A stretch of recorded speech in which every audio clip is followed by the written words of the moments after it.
All right, we are here at Windy City Pulp and I just stopped to think where we are. Windy City Pulp and Paper Con 2012, and now in our hot seat is BC Chris Bell, and I have some questions for you, Chris. Okay. All right. Shoot. You having a good con? You having a good time? I am having a great time. I just found a Harry Whittington paperback who's impossible to find. He's a fantastic plotter from the 50s.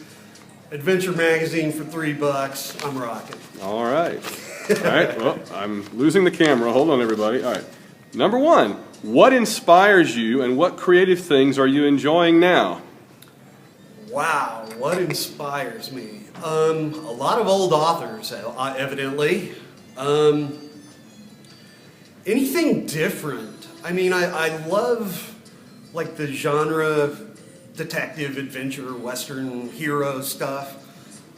But I kind of like, say, when the detective has to deal with something that actually is a cult, or a fantasy character that ends up having to deal with a cowboy or something. So I'm looking for things that are different, but at the same time, anything that takes that genre beyond what it was, or...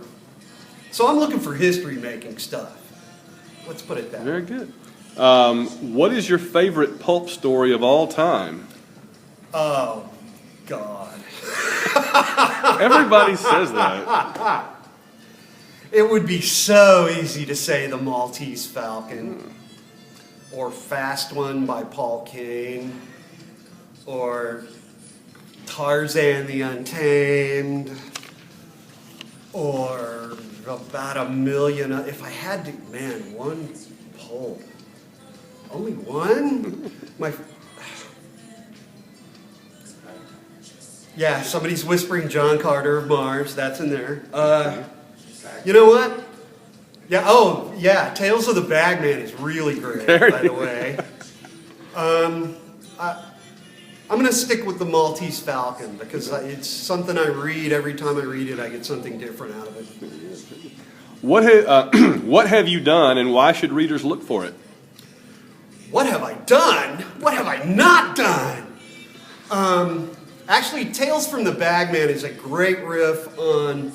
You should read it, because if you like the Black Mass mystery stuff, if you like George Raft and Humphrey Bogart movies, these are those kind of stories set with something different, because A, there's actually some funny stuff in there, and which they weren't allowed to do back then.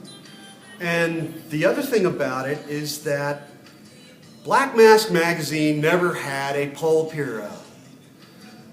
Chicago may have, but never really did. And he's basically, this character is always evolving, so nothing's set in stone.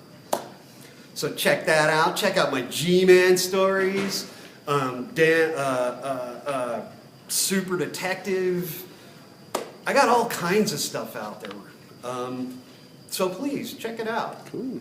Thank you. What's a typical writing session like for you? Oh, God. Well, usually I unload the gun and just bang my head against a brick wall for about 6 hours.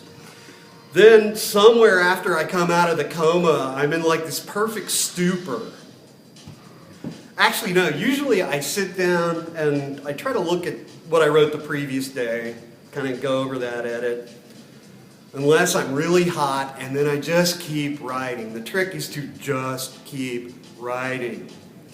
And then go back, and you might have to cut half of it out or rewrite part of it. Plot-wise, I tend to just have a beginning and an ending and 4 or 5 parts I want to put in. So a lot of the stuff, as you are writing, you will be hit with different ideas or different... tertiary thoughts, for lack of a better phrase, and it takes you off on another angle. So a big part of writing is the process of actually getting your ass in the chair and writing. Don't wait till you have an idea, because you'll just die. What were your main influences as a writer? Oh, wow. Really weird because I was a journalism major in college.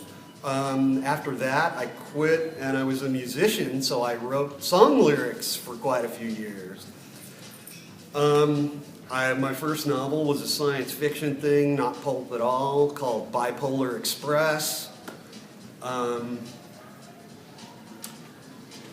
What was the question? Oh, yeah. Influences. So basically what happened was I grew up reading pulp, and so when I got the opportunity to write it, I wrote pulp. And I love it. I mean, I'm still working on a straight mystery on the side and all this other article stuff, but there's something about a good solid hero with a lot of action and never knowing what's, flying at his head at any given moment. And finally, what's the next project we'll be seeing from you? Well, actually, I have a tribute to Black Mask writer Paul Kane coming out from Pro Se Press. I'm working on the sequel to Tales of the Bagman, in which we are almost going to destroy the 1933 World's Fair. Some of the action may be a little more Spider-like, shall we say.